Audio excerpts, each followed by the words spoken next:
right, welcome back to another episode of the Psychopedia podcast. I'm your host, Investigator Slater, and I just had to wait 10 seconds for producer Tony to fill up his coffee cup, which is fine. I'm so sorry that you are still drinking coffee and I'm not, because this is a good time for me to mention that I am coffee/caffeine clean for 3 weeks and 2 days now.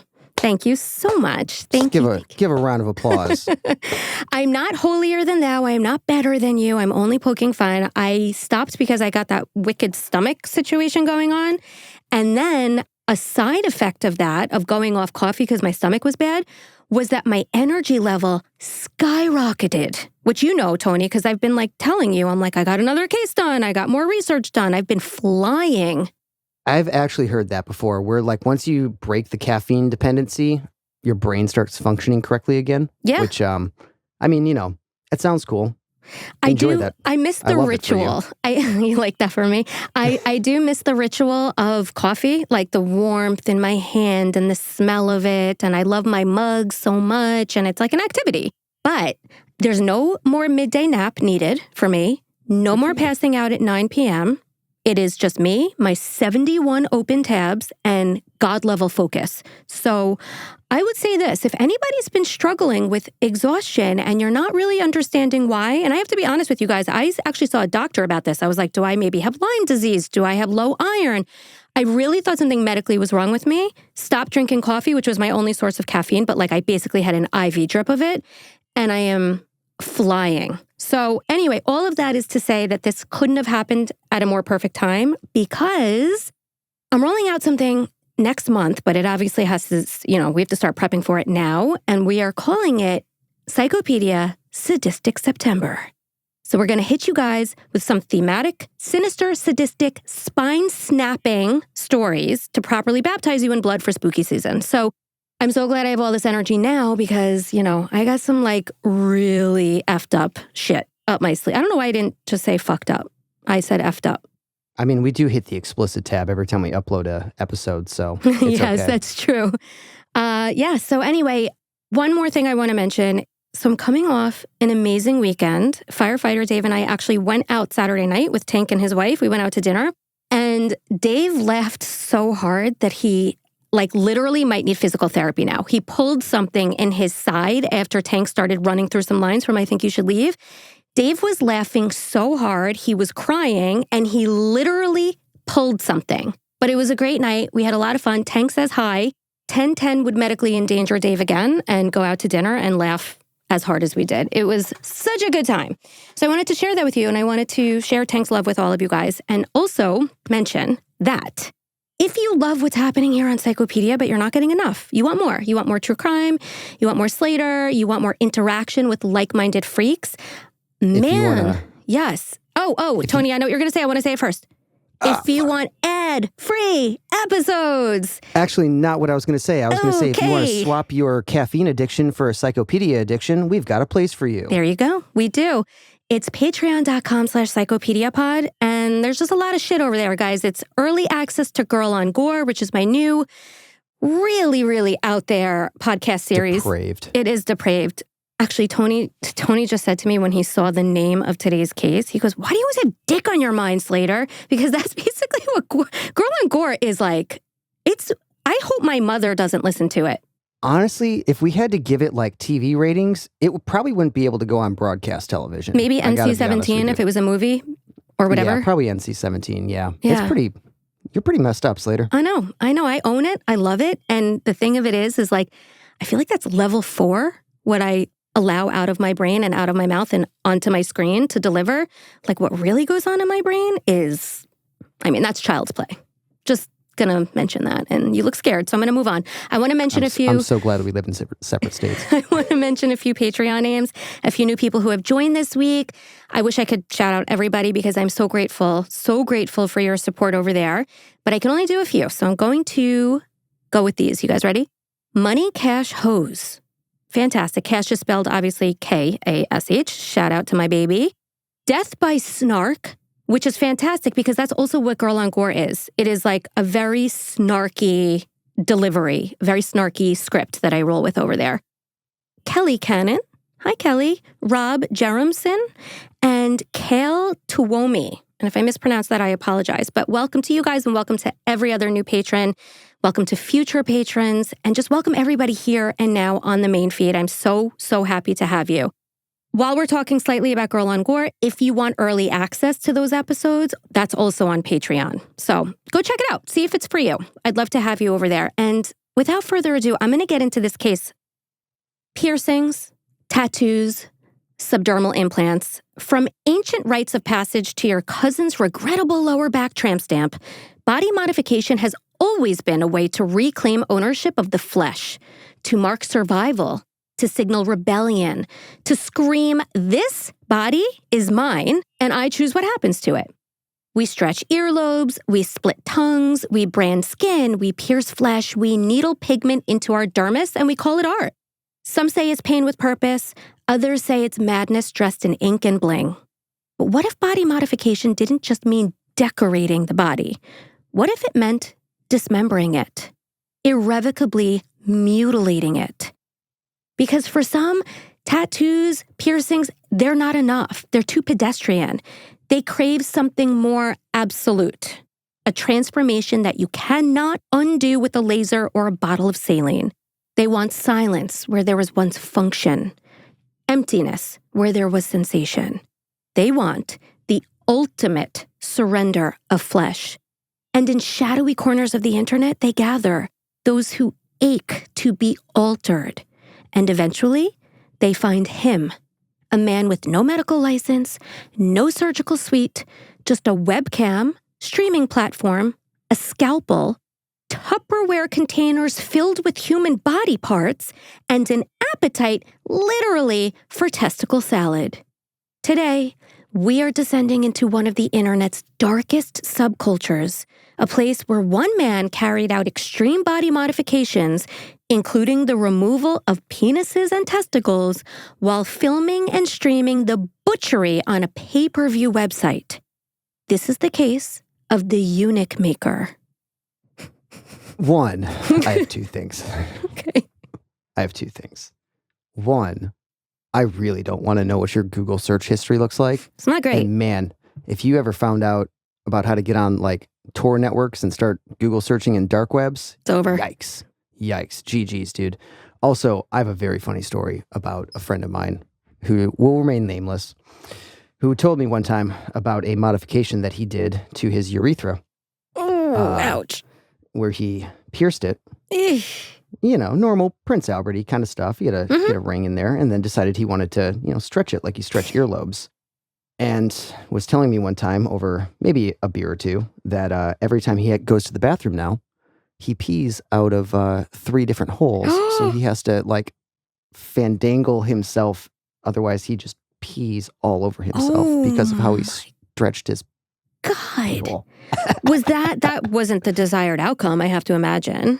No, because he took it out. He didn't like the giant heavy ring on his shaft anymore. I'm trying to honestly figure this out and then we're going to get going. Like, what is the benefit to a stretched penis hole? I think it's just to have a good story. Oh, honestly. Well, listen, I can give you a million other ways to have a good story. You don't need to go that far. You just don't. Yeah, I mean, it's such a good story. It is a good story, but this guy, I feel sad for him. I mean, I'm sure medically it's not a great situation for him. I don't. Oh, okay. Well, Tony, as fucked up as I am, I have empathy. Oh, no, I have empathy too. It's just... I know you do. Silly decisions. So I want to begin today by talking about what a eunuch is. I'm sure a lot of people know, but I'm also sure a lot of people don't. You spell that, by the way, EUNUCH. So a eunuch is a man who's been castrated, meaning his testicles have been removed or rendered non-functional. And this practice dates back to at least 2000 BCE and was often carried out before puberty, typically against the individual's will.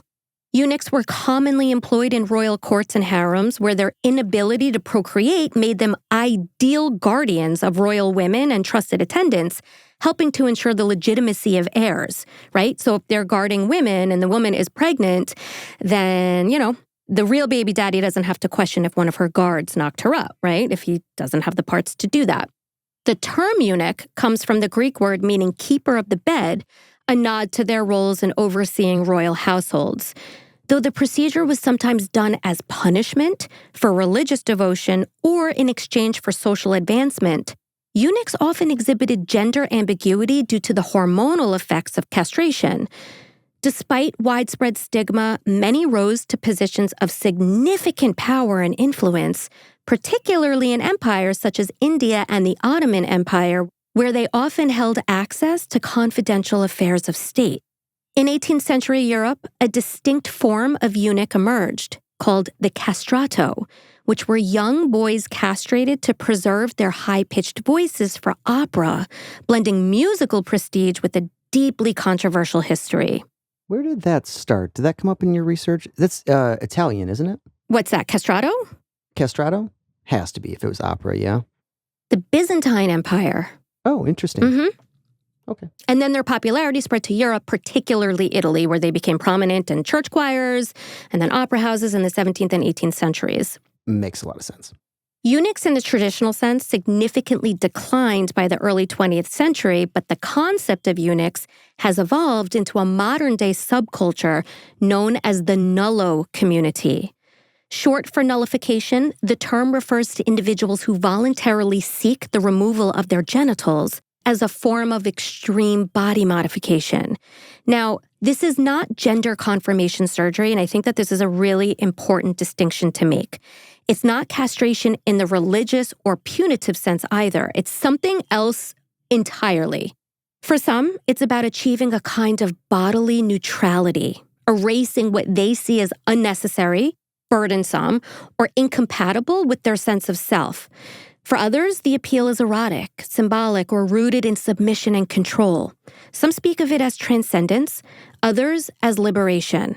But what unites many in the Nullo community is a single radical idea that the body is theirs to unmake.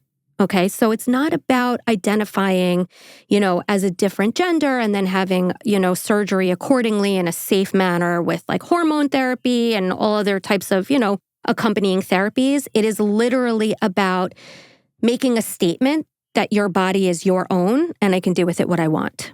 Today, it is estimated that between 10,000 and 15,000 individuals worldwide have voluntarily undergone some form of genital nullification.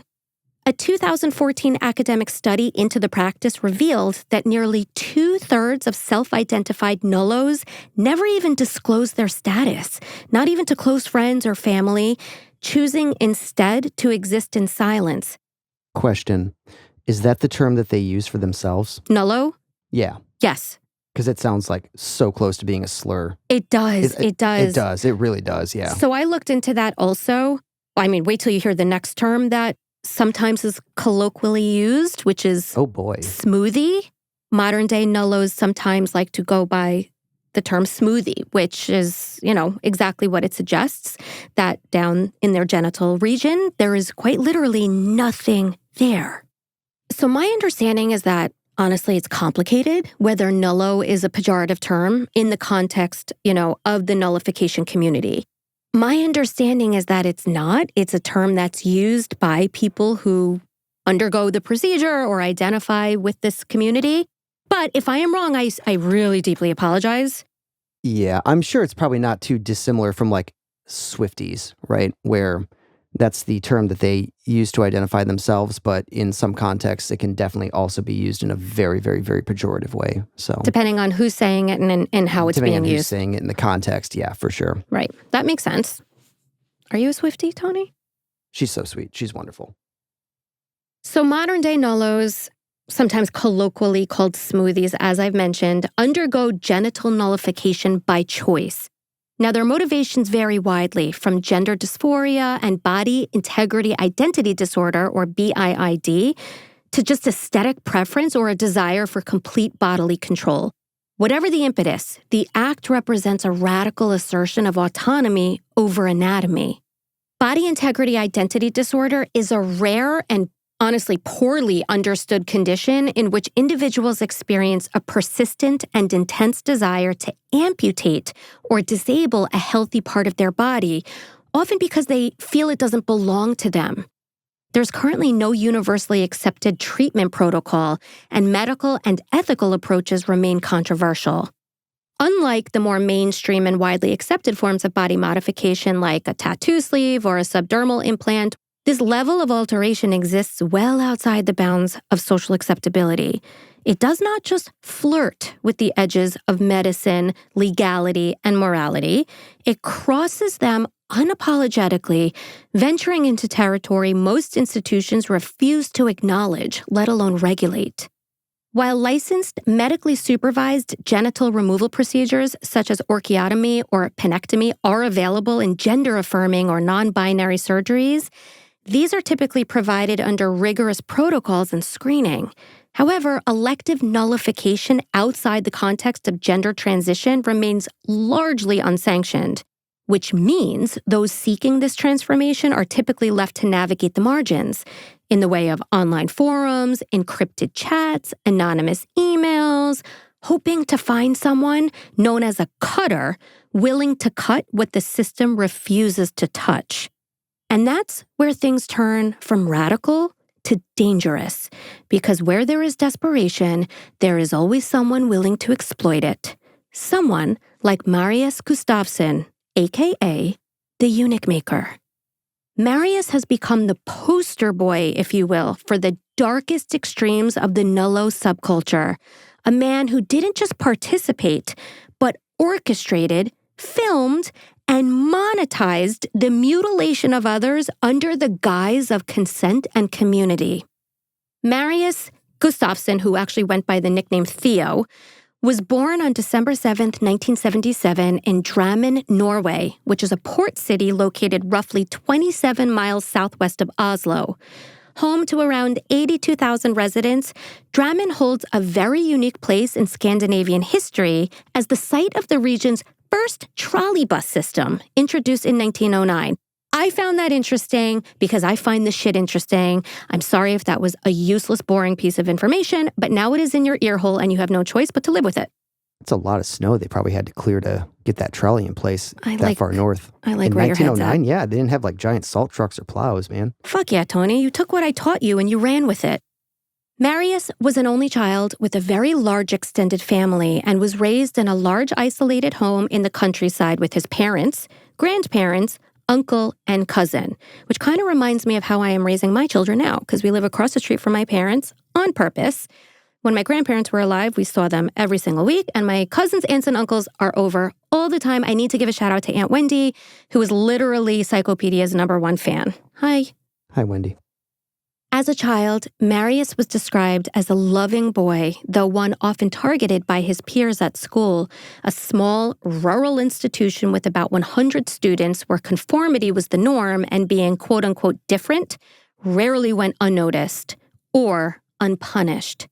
Marius was socially out of step, if you will. That's what the sources like to use as describing him, out of step. He struggled academically, didn't have many friends, and largely kept to himself, often retreating inward in the face of social isolation. From a young age, Marius grappled with a deep sense of loneliness and mounting confusion about his sexuality, feelings that went largely unspoken in his home and at school. According to members of his family, they had always suspected that he was gay, but lacked the language, the tools, or just the emotional fluency to address it openly. The silence, however well-intentioned, and I think it really was in a sense that they just didn't know how to acknowledge it, so they didn't hate on him for it, but they also didn't give him a safe place to talk about it, and it only deepened Marius's sense of disconnection. Yeah, sure, of course, because you're talking about, fairly, not a small, tiny little rural town, but a very, fairly small town in this would have been like the mid-'80s probably at this point, something like that? Yeah, mid to late because he 80s, was born in 77. Yeah, so like these conversations weren't happening as like openly and as naturally as they do, today, especially in Nordic regions where, that's a way more hyper-progressive part of the world, so. Correct.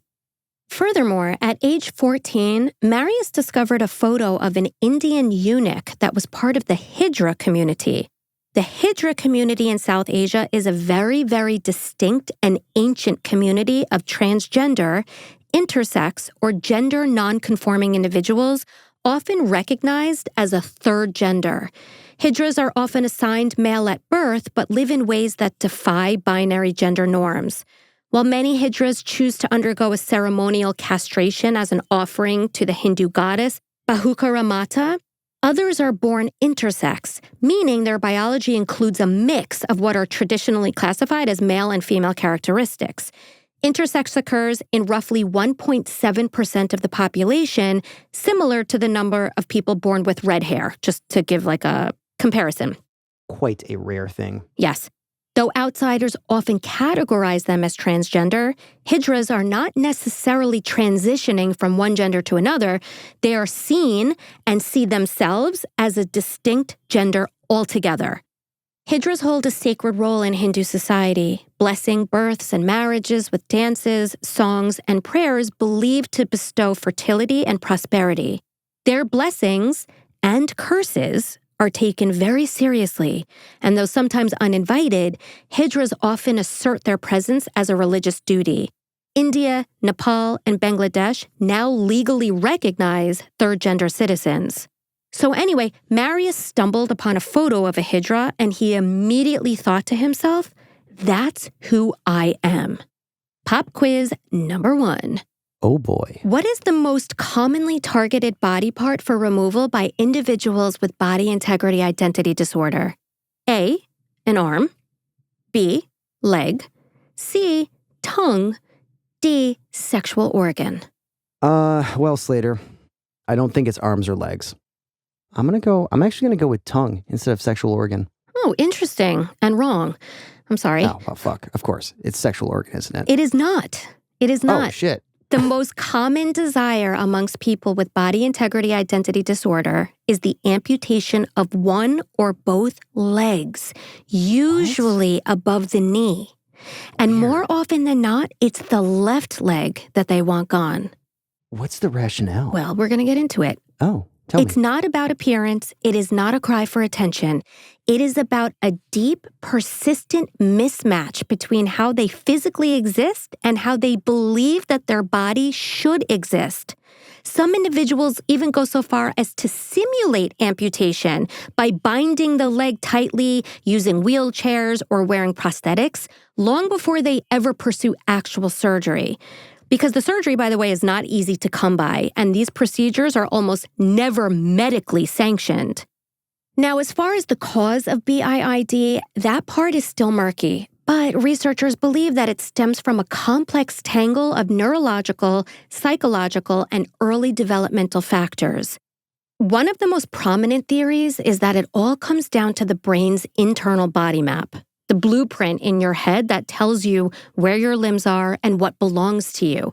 So for people with BIID, studies suggest that something in the brain, specifically in a region called the right superior parietal lobule, fuck that up, I'm sure, it just doesn't recognize that limb as part of the self. It's like the brain is insisting this leg is not mine, even though it physically exists. Psychologically, BIID is not rooted in vanity or self-hate. It's not like body dysmorphic disorder where someone fixates on what they look like. Here's the deal. Here's what I'm getting at. People with BIID are often rational. They are fully aware that their desire is unusual, and they're not delusional in any clinical sense. They just feel that the only way to feel whole is to remove what does not belong. Many of these individuals trace these feelings all the way back to childhood, sometimes triggered by something as simple as seeing an amputee in public.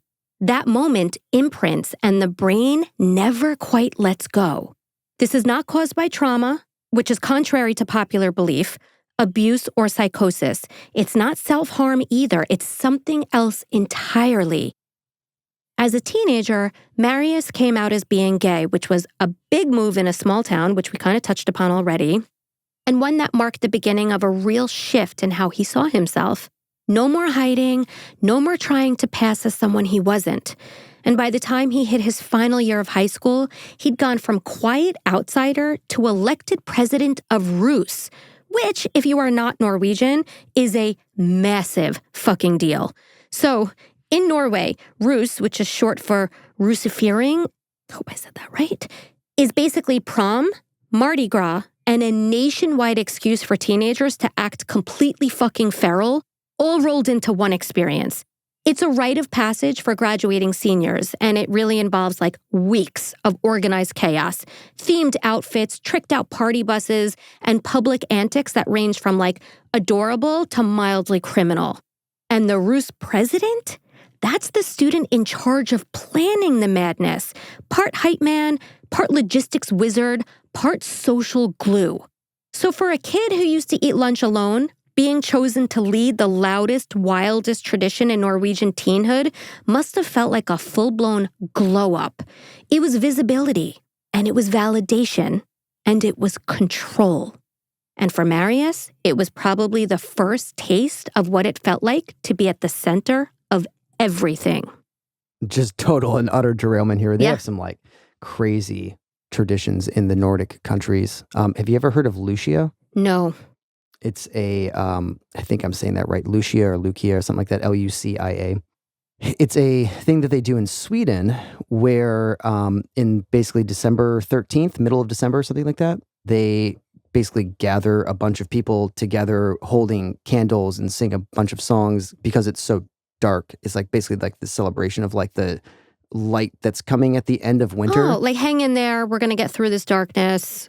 But you go look at a picture of it when we get done recording. It looks like a cult meeting. Oh, fuck yeah. It's bananas. It's like some like it's a consenting cult situation. So for sure. Yeah, it's like a creepy, I like it. I have heard of Krampus, which is something I am actually dying to attend. Because I love everything. That's German though. Yeah. Right? I'm thinking like Rumspringa within the Amish community. I'm kind of, my mind is going through all of these variations. So after graduating high school in 1996, Marius went to business school in Drammen while bouncing back and forth to the UK. He took English language classes in Hastings and even worked as a hotel receptionist in the year 2000. Back in Norway, Marius became an active figure in his community, serving as the chair of the local LGBTQ group, which at the time was just LGBT, where he organized Pride weekends and helped plan big events and celebrations. In 2003, he was the regional chairman of Norway's National Association for Lesbian and Gay Liberation and campaigned for more inclusive sex education to be taught in schools. He counseled young individuals struggling to come out and was looked at as a symbol of safety, visibility, and advocacy in a time and place where those things were not always guaranteed. Even after eventually moving to London, like permanently, Marius continued being a figure at the helm of the cause and helped to organize Pride celebrations all the way until 2019. This guy was doing some work. He was. Like keeping with the timeline, after graduating from business school, Marius moved north to Trondheim, where his criminal behavior began to take shape. It was there that he committed his first known offenses involving fraud and embezzlement. At the time, he was serving as the head of a local housing association, a position he used to orchestrate a scheme involving fake invoices for decorating supplies.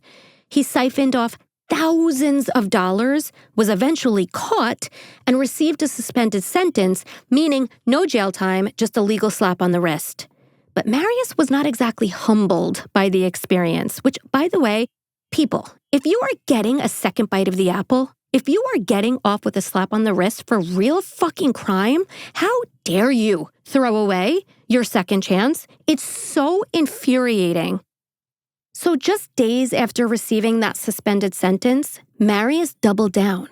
This time, the scam ballooned to nearly $30,000 in fraudulent activity before he was caught again in 2001.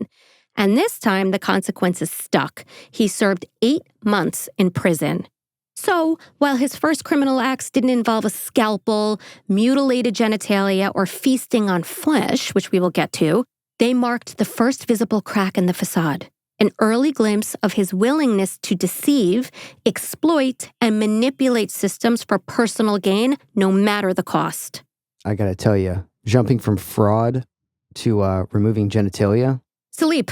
Big escalation. Yeah, but I mean, think about serial killers, right? Like they start out in like shoplifting, usually. True. You know what I mean? True. Like, so True. I think when there's a propensity for criminal activity, I mean, I'm not saying everybody who embezzles goes on to like chop off dicks, but you know, here we are. Following his release from prison, Marius found work as a postal worker. I thought that you can't work for the government if you've committed a felony, but apparently you can. And he worked for the Postal Service for the next decade, moving on with his life and even meeting and marrying his husband in 2005 and moving to Bournemouth in the UK. Marius took a job at Xerox. That's so mean. Meanwhile, firefighter Dave used to work for Xerox. That was like extra mean of me to do, but he whatever. Yeah, we're heavy in 2005 talking about Xerox. Yeah, I know. So he was working for Xerox, Marius, not firefighter Dave, although, oh my God, they both were, in 2005, working for the same company. Oh my God. Has firefighter Dave been lying about his identity this whole time? Well, I can tell you one thing. He's intact. So, sorry. I'm sorry. We'll cut that. Sorry, Dave. No, Unhinged. You can leave that. You can leave that. So Marius took a job at Xerox as a customer service manager, and life was like pretty beige for a little while. However, after 11 years of marriage, Marius and his husband divorced in 2016, a rupture that many believe served as the catalyst for what came next, which I take issue with, but I don't think there is one source you're going to come across if you're researching this case that's going to tell you otherwise. Every source tells you that his ruptured marriage served as the catalyst for what he went on to do. I don't think so. Anyway, according to Marius, the breakdown of that relationship didn't just reopen old wounds, which, okay, I'll give him that. It reignited something far more primal. It brought him back to age 14, to the moment he first laid eyes on that photograph of a Hijra, an image that lingered in his psyche like a spark waiting for fuel. This period marked a definitive turning point. What began as a personal crisis spiraled into something darker and far more compulsive and complex. It wasn't just about severing his own ties to sexuality and maintaining ultimate control. It evolved into a disturbing need to orchestrate the mutilation of others. And not as violence, at least not in his mind, but as rituals of transformation cloaked in the language of empowerment and consent.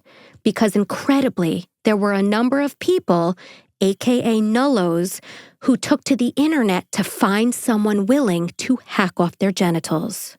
You know, most people, when they go through a midlife crisis, just go buy like a flashy like convertible or something like that. Yeah, you know? or like he's 39, so like, you know, that's a pretty solid little midlife crisis thing. Or, you know, they go buy expensive guitars or some kind of silly hobby like that. Pop quiz. What has the popularity of Nullos been attributed to? A misinterpreted French medical journal that listed castration as a cure for melancholy. B, a fringe religious sect in Eastern Europe that believed genital removal unlocked divine telepathy. Or C, a Japanese artist who surgically removed his testicles and hosted a public event where they were cooked and served to paying, consenting diners. Wow. I'm speechless. Sick. 2 of those you made up. Yes, sir, and you're welcome. 2 of those you made up, and they all sound like things that could be real. I'm going to take a shot in the dark here. I'm going to go with B, because we were talking about things that happened in Europe. So, which is exactly why I knew if I made that one up, you would fall for it. Shit. Listen to this. In 2012, a Japanese artist named Mao Sugiyama, who went by the nickname HC, made international headlines when, for his 22nd birthday, he had his genitals surgically removed, frozen, and double-bagged with all the care of a high-end butcher prepping an exotic cut. Prepping an exotic nut? Yikes. Well Sorry. done, Tony. Fuck. Then, in a move that could only happen in the postmodern era, he took to Twitter to offer them up as a meal. Of course you do. Because what else do you do after you cut your nuts off? You post on social media about it. That's how you get likes and follows, Slater. Come on. Tony, if they don't post about it, it never happened. It never happened. Yep. 100%. 2 months later, though, HC hosted a banquet, 70 guests, musical entertainment, and a panel discussion. And 5 diners willing to put their digestive systems and dignity on the line. Dressed in a chef's uniform, HC carefully fried his severed penis, testicles, and scrotum on a gas cooker before plating and serving them with button mushrooms and Italian parsley. The rest of the guests, meanwhile, were served beef and crocodile meat. I seriously thought you were about to tell me that he served his own penis to 70 fucking people, and I was like, you know what? That's a big fucking dick. Yeah, well, he missed his calling, if that was the case. Each seat at the table cost about $250, and guests were required to sign a waiver releasing HC from liability in the event that they became ill from the concoction. Good job. A+. You see, HC claimed to have gone on a month-long sex binge prior to the operation to ensure that he wouldn't regret it. So he needed to reassure his diners that he tested clean for any venereal diseases, but just in case, he had them sign a waiver. Also, by the way, he's going by the nickname HC, which obviously does not take a huge leap of imagination to think of what that might have stood for. Oh, fuck. I have no idea what you're talking about, but now I need to give it a second. Hard cock? Huge cock? Oh. Photos from the event showed slices of penis, halved testicles, and a piece of scrotal skin topped with roughly 3 millimeters of pubic hair. Ugh, which absolutely took me out because I've seen Definitely a picture. Not vegan. Oh, I'm going to throw up. Definitely not vegan. I'm fine with the Definitely severed not vegan. dick and fried balls. I'm not okay with the pubic hair at all. Yeah, that's like the worst fucking garnish in the entire world. I mean, if I get any type of hair in my food, I'm sending it back. This would be no different, you know? Since cannibalism isn't technically illegal in Japan, HC couldn't be charged for serving his own genitals. But an indecent exposure charge could have landed him up to 2 years in prison and a fine of 2.5 million yen, or about 32,000 US dollars. All that for a meal that couldn't even hold up to a properly seasoned chicken thigh because they got really bad reviews, the meal. FYI. Of course it did. You're serving your cock and balls on a fucking plate for your buds to eat. Back to Marius. By this point, he was divorced, living now in London, and fully immersed in the online Nullo scene. Men fantasized about having their genitals removed to achieve what Marius called the Ken doll look, that smooth, featureless, blank slate. Meanwhile, women in the group spoke of burying their clitoris beneath layers of skin and having their labia sewn shut. And in this world, it was the ultimate form of erasure. In February 2017, after years of obsession, planning, and quiet compulsion, Marius finally crossed the threshold from fantasy into flesh, or flesh removal, as it were. Marius texted a 36-year-old man named Damien Burns, who was a drug-addicted sex worker originally from Ireland that was now living in North London, and he asked Damien to cut off his penis for 500 pounds. Damien replied, quote, "I have no issue with it, but won't you lose a lot of blood? Like nearly die?" End quote.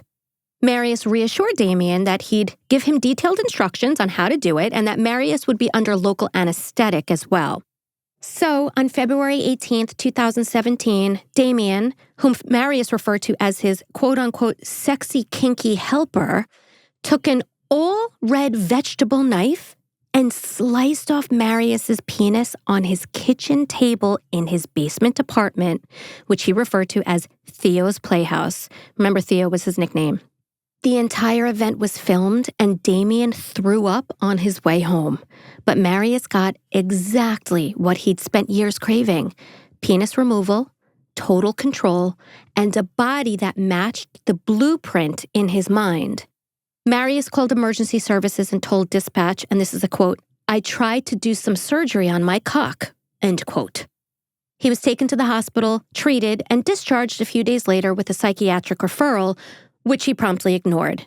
So no therapy, no follow-up, just straight back to business. And instead of getting help, Marius uploaded the video. And of course, because of the world we live in, it gained instant traction. And then followers, and then participants. He began performing the so-called procedure, which I don't even want to call it a procedure. They were mutilations, on other people who shared his obsession.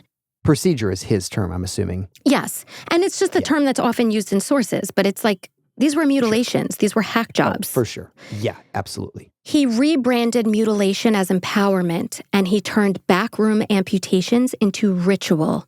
He even flew to Germany, meeting fellow Nullos in hotel rooms or rented spaces where allegedly more body parts were removed, quietly and privately.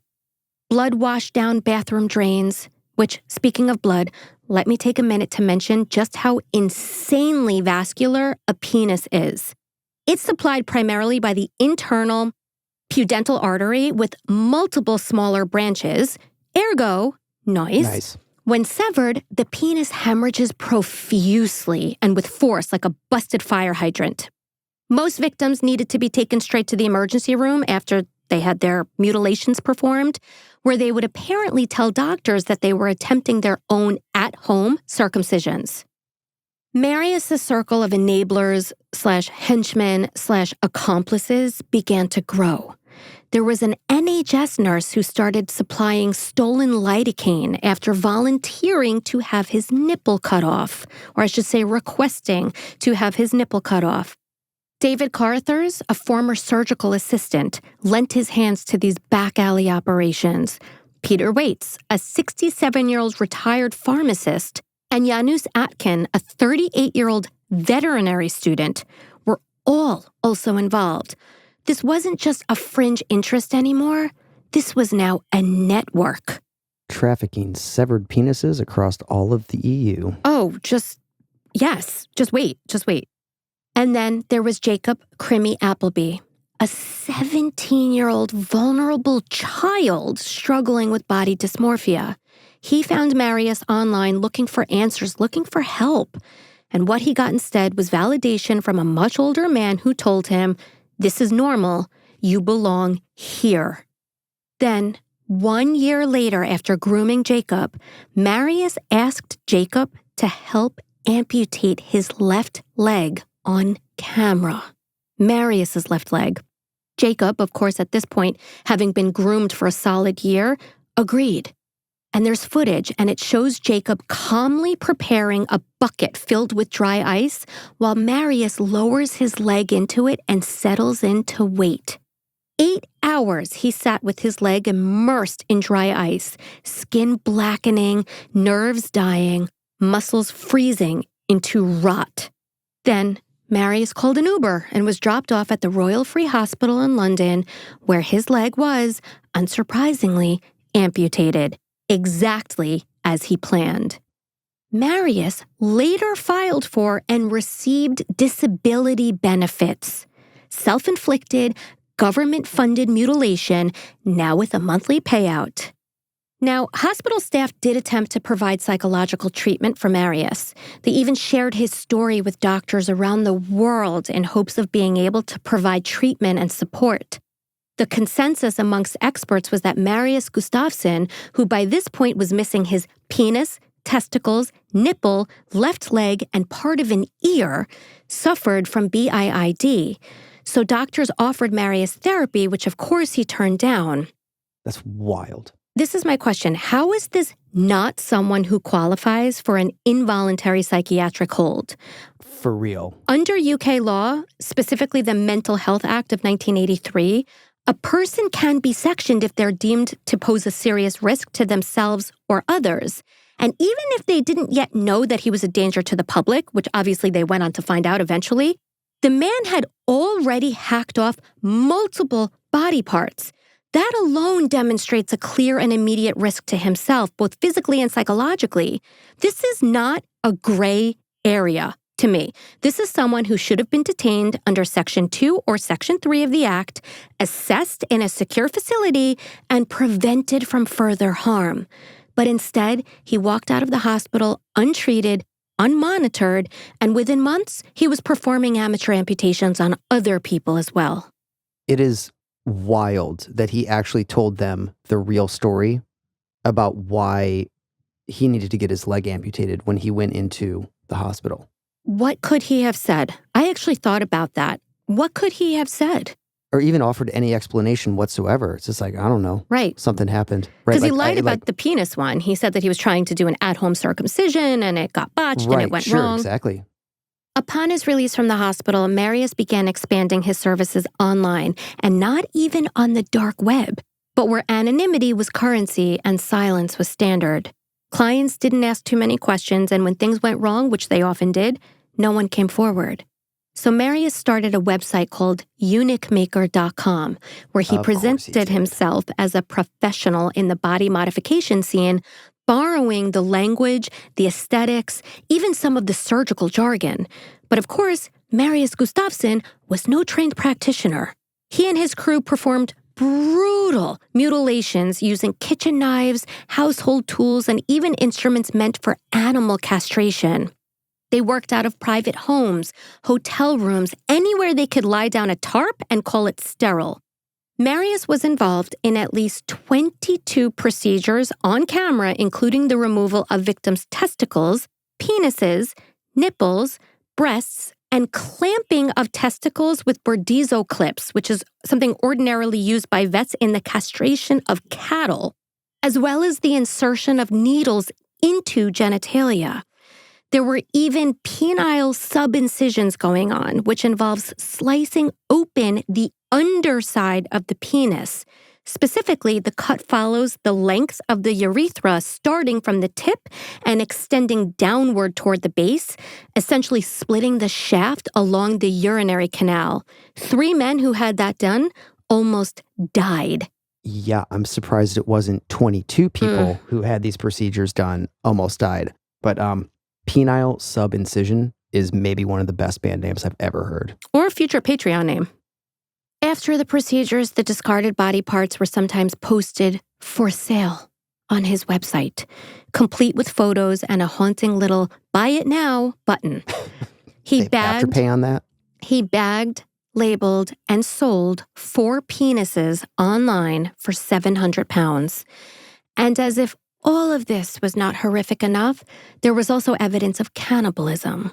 Court records reveal that Marius had consumed flesh from at least one of the amputated body parts, a detail that prosecutors went on to describe as ritualistic and predatory. Marius kept his own severed penis in a drawer and his testicles in a framed photo above his bed almost 4 years after they were amputated. He also kept a freezer full of other men's body parts as well. And on June 24th, 2017, film footage showed Marius taking a severed penis and placing it entirely into his mouth. A year later, in June 2018, there are images showing preparations being made for lunch and then the cooking of human testicles, which were then plated over salad, seasoned with salt, pepper, and nuts, as in from a tree, not a scrotum, and then eaten. Marius's website attracted more than 22,800 global visitors and generated close to £300,000 in revenue, which is about $390,000 US. Subscriptions were £100 a year, and paying members were given VIP status, which apparently included access to exclusive content and, in some cases, direct contact with Marius Gustavson himself. The site also allowed for chat between members and offered which of the following features?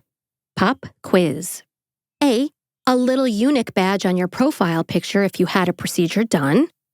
B, a virtual quote-unquote Nullo makeover avatar creator so that you could preview your new look before you had the procedure done. C, a matchmaking feature called Find Your Fleshmate. Oh, Slater. You have outdone yourself on these pop quizzes today. Thank you, sir. Well, C sounds like something that would be on adamandeve.com. So I don't know if that's quite correct. Not sponsored, by the way, yet. Hit us up. I'm going to go with A. That seems like the most. You are correct, accurate. Tony. Oh, hey, I got one. Congrats. Finally. Yes, participants. Okay, so you got a little badge on your profile, which you had Facebook back in the day, right? Oh, yeah. And badges were a thing. Like if you donated to an organization, they give you a little badge and it was like, it was something. It meant something. Oh, Slater, I'm so old. We used to have to fight over who the top friends on MySpace were. So. Oh, shit. Okay. Yeah. I'm from that part of the internet. So participants were even asked to check a box confirming whether they were open to quote unquote lasting damage, as if irreversible mutilation were just another terms of service agreement. Terms and conditions apply.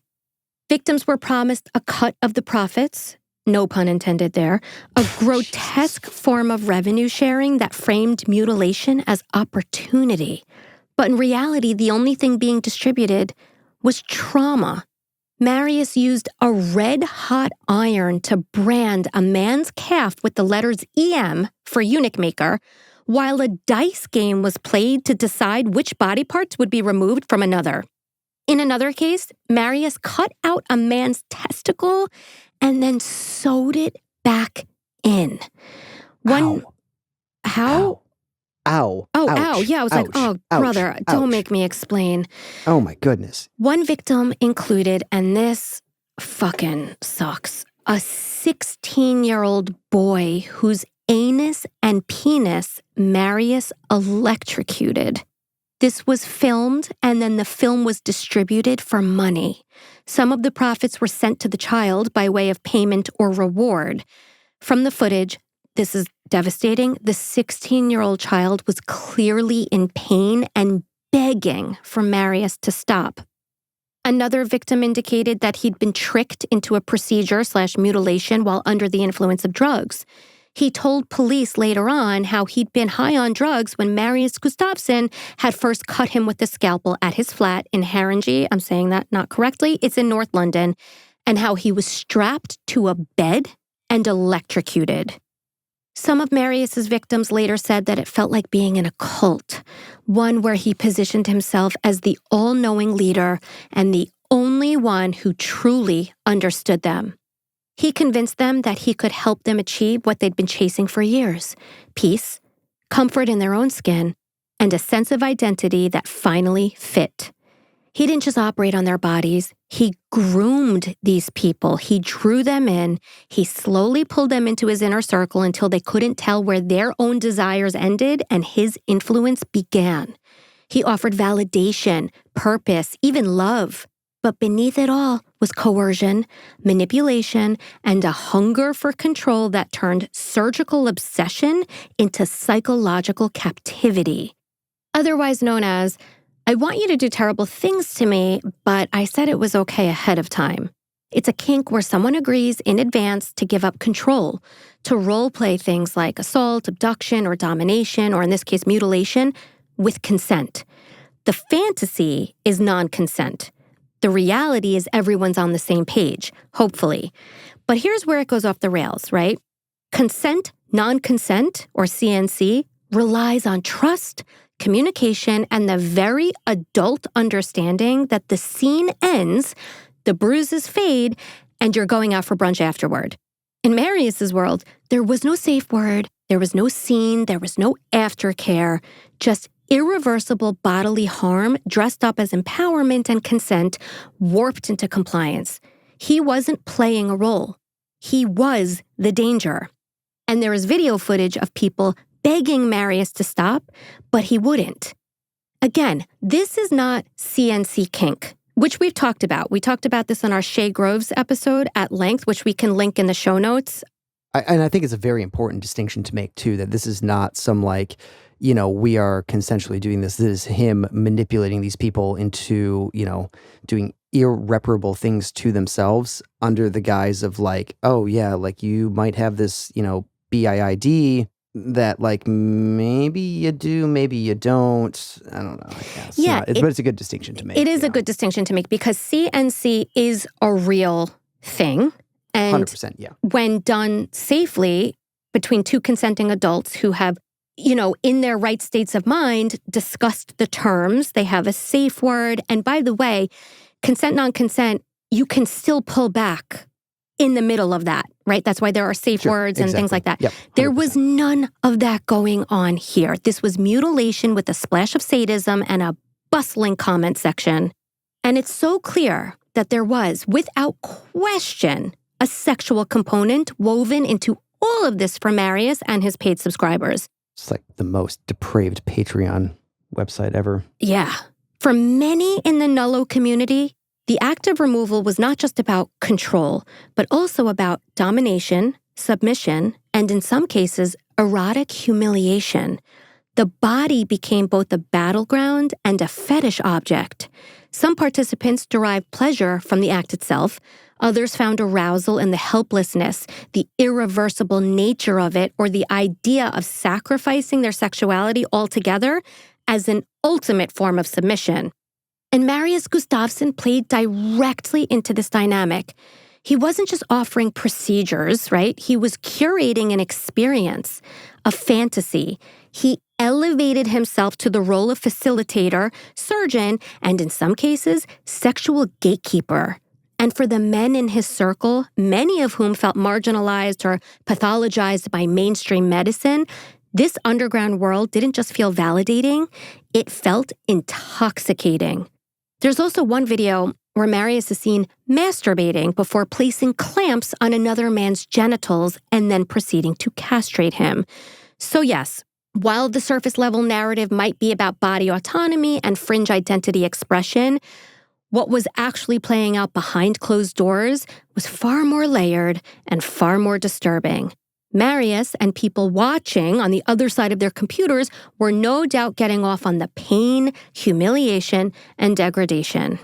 Which I'm sure as that audience continued to grow, it just became like a feedback loop of like, oh yes, the more depraved, weird things that I do, the more people pop in to watch the depravity, and it's just like, oh, I have to go more extreme and more extreme. 100%. And that plays into just the psychology of, escalating sexual fantasy and like why pornography in general can be a very dangerous mechanism because, watching vanilla porn is one thing, right? But for many people, after a little bit of time, that's not enough. So then they go up in, escalation, whatever. Escalation. Right. And that now you're seeing some violence. Now you're seeing some, really unhinged shit going on. And before you know it, you're in a fucking Unic Maker website. You know what I mean? 2 steps away from a snuff film. Yeah. I mean, that was a huge leap. And not everybody makes that leap, of course. But the people who are paying, they certainly went there. In the end, in 2020, it was the bravery of one of Marius's victims, known only as RP due to legal protections, that finally brought his grotesque reign to a halt. After enduring unimaginable abuse masked as consensual surgery, RP came forward to authorities, triggering the investigation that would unravel Marius's sadistic underground operation, one hacked-up body part at a time. An operation was meant to be a double entendre. RP told Devon and Cornwall police about the multiple procedures carried out on him by a quote-unquote lunatic, which involved castration and the removal of one of his testicles that then got sewed back in. You know how terrible that would be? Do you know how awful that would be to like have your scrotum like cut open, have your testicle pulled out, and then like put back in there and then sewed back up?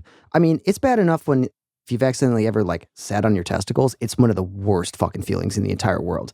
I will tell you that I have 2 sons and a husband, and they are fiercely into jujitsu.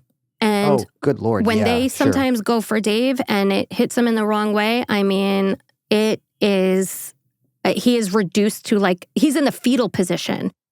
So RP provided a USB stick to law enforcement that contained 5,000 WhatsApp messages, 100 images, an audio recording of his interview with Marius, and a number of videos, because Marius would like quote-unquote interview people before hacking them up. Sure. Formalities. This guy had it all on USB. In March 2021, police raided Marius's basement apartment/dungeon, where they discovered a freezer filled with human body parts and Marius's own severed penis in a drawer, which I mentioned earlier. Loads of extreme pornography was also found, including images of animal rape and bestiality, and images relating to child sexual abuse as well. Fuck you so fucking hard. Yeah, of course, because you're already that deep down the rabbit hole. Of course you're doing all this other horrendous shit. Needless to say, Marius Gustavson, a.k.a. the Unic Maker, was arrested. Good. as were multiple other men, 9 of whom were charged alongside Marius, 8 of whom were convicted of grievous bodily harm or related crimes, which I'll tell you about in a second. Pretrial hearings began in 2023, where it was determined that Marius had been involved in at least 30 mutilations that the court could identify. That's important, that they could identify. He also made over £300,000 from UnicMaker.com. Now, lawyers argued that the sentencing guidelines did not properly take into account a scenario in which people had consented to being assaulted, which is what we were just talking about, CNC, consensual non-consent. But as indicated by the Domestic Abuse Act of 2021, a person cannot legally consent to the infliction of an injury causing bodily harm for the purpose of sexual gratification. Thus, the procedures amounted to a criminal offense even with consent.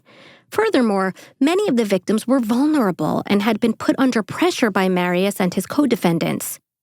Peter Waits, the 67-year-old retired former member of the Royal Society of Chemistry, was sentenced to 12 years in prison.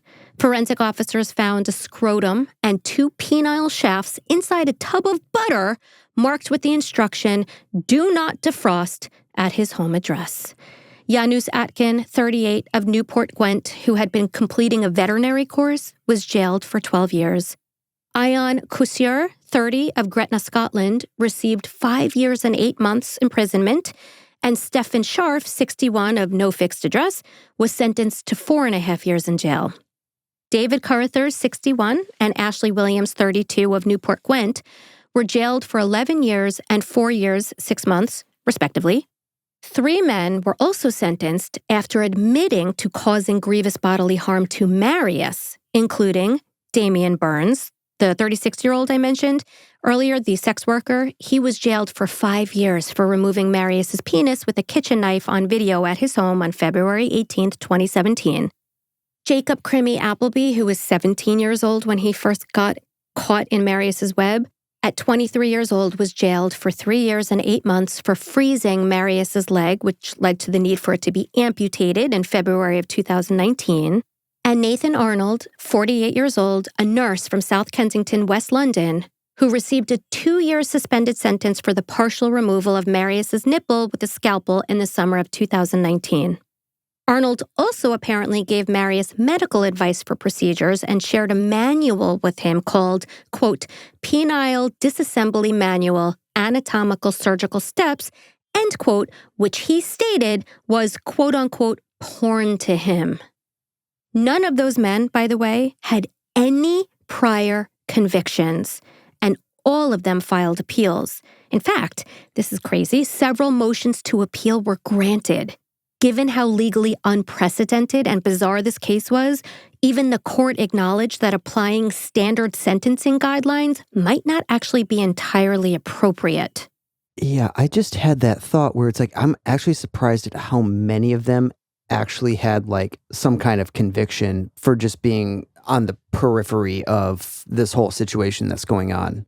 Obviously, they were doing stuff and they deserve to be convicted for sure, 100%. But like, without doing like, testimony against Marius or like anything, here's some like a reduced sentence for testimony or like giving us like, here's the chat logs from, behind the paywall, this website stuff. Yeah. Like it's wild that they actually almost all of the, I guess, what would be major players in this case kind of got some form of like sentence handed to them. I mean, they were hacking off body parts. Yeah. But it's interesting because during the research, my mind went to, all of these men, in my opinion, and everybody can have their own opinion, that's okay, deserve to be held legally accountable for what they did, absolutely. Right? For sure. That said, and this reminds me almost of like the Twin Flames episode we covered, which again, I can link in the show notes if anybody's interested in hearing that, where for sure, the husband and wife duo, they're both, in my opinion, just fucking calculated, manipulative pieces of shit. But 100%. I do wonder and kind of feel in my gut that Shalia, the wife, is really patient or victim rather, 0. I think that she was Jeff, who's like the main leader of this fucking cult.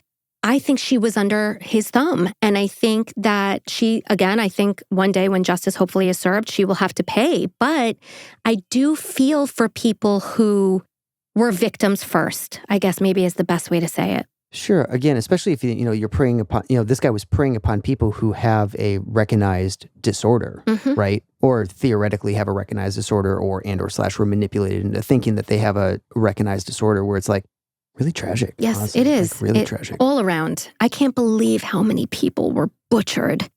As far as Marius Gustavson was concerned, having pleaded guilty to 13 offenses, including conspiracy to cause grievous bodily harm, causing grievous bodily harm with intent, possessing extreme pornographic images, making and distributing 2 indecent videos of a child, and possessing criminal property relating to the money made from the website, he actually did not need to give evidence at the trial because he just pleaded guilty.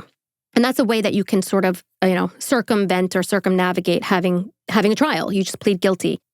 According to his barrister, and this is a name that I had a nightmare about last night, not because it's not a lovely name, but because my tongue refuses to say it. But we're going to go for it. His barrister's name was Rashvinderjeet Panesar. A+ later. Marius did what he did because, quote, he wished to put a smile on other people's faces. He wanted to help. Of course he did. He was stuck in a body he wanted to make changes to, and he understood there were more people out there who wished to do the same, end quote. And then he went on to say that by the time he was arrested, his involvement had become an addiction and that he could no longer stop himself being present at the procedures/mutilations and making videos. Yeah, bro, I just can't help myself from chopping off other people's dicks. Can you imagine if that was like an actual legal defense that he tried to put forward? Like, it was an addiction. Addiction is real. Addiction is a disease. Yeah, I could imagine it. Yeah, I mean, if you hire some Diddy-level lawyers and... Yo, those lawyers were... I said that. This is such an unhinged moment. As you know, I attended the trial, not the entire trial, obviously. And I posted about it on my Instagram page, which is at Investigator Slater, if anybody is interested. And when I got home from the trial, I posted this whole thing, and I was like, I don't know how to say this, but his attorneys are crushing it. And I suspect he is going to skate the major charges. A week later, that is exactly what happened. Like, to be in the room, hearing those attorneys, feeling the energy, seeing how they took everything that was coming out of like the witnesses' mouths and twisting it. They did a tremendous job as defense attorneys. It's just unfortunate that they were doing it to represent a horrific individual. Right. Well, when you have effectively an infinite budget to hire whoever. By the way, on that note, we need to do a follow-up episode. Yes. I wanted to ask people, while I have your ear, who's interested in me doing a Diddy follow-up episode? You can leave a comment and, on Spotify, Apple, whatever. And I will get to it if that's what y'all want. Okay. I said y'all because I'm with Tony and he's from Tennessee, which he doesn't always like to talk about. I'm from Michigan, not Tennessee. Fuck. I actually knew that because when you wear flannels, you tell me you're from the Midwest when I tell you I like your shirt. Okay, wow, this is derailed. Unhinged. The prosecution, however, referred to Marius as a, quote, arch manipulator of victims, and I think that is completely accurate. Marius Gustavson, who remains in a wheelchair, was sentenced to life in prison and must serve at least 22 years before he can be considered for release. And to this day, he has never expressed any feelings of remorse for the crimes he committed or for the lifelong physical and psychological harm done to his victims. The investigation into the wider UnicMaker.com community is apparently still underway. What happened in the case of Marius Gustavson, the Unic Maker, was not just a series of botched backroom procedures. It was a calculated, exploitative operation that preyed on deeply vulnerable people searching for autonomy and relief from psychological pain. These weren't simply clients. They were human beings, some struggling with body integrity dysphoria, some with mental illness, others simply looking for a place to belong. And instead, they found Marius. He weaponized their pain and turned it into profit, streaming mutilations, peddling body parts, and dressing it all up as empowerment. But there is no empowerment in coercion. There is no consent when mutilation, mental illness, or desperation are involved. And there's certainly no medical ethics when you're performing castrations with kitchen knives and keeping flesh in tubs of butter labeled "Do Not Defrost." This case may be one of the most disturbing examples of how charisma cloaked in community can become cult-like control. For the survivors, those who bravely came forward, justice is complicated. Some still defend Marius. Others feel betrayed and broken. And then there are those who are quiet, the ones who will live forever with scars, missing limbs, or the psychological wreckage of believing that they were being seen when they were actually being exploited. Let this case be a reminder that consent is not a blank check, that mental health care cannot be outsourced to forums and fetish communities, and that there's a difference between expression, which is okay, and abuse, between freedom and harm. And to those still struggling in silence, you deserve help that heals, not harm dressed up as hope. And that is the case of the Unic Maker. What a story. I'm actually kind of surprised that I've never heard of that one before. Considering, too, that it wasn't very that recent. Long ago. 2023 was when the trial was? Yeah, it's very, very recent. All right, guys. Well, I hope you found that case interesting. I have much work to do, which I can do because I'm not drinking coffee anymore, to get us all ready and prepared for Sadistic September.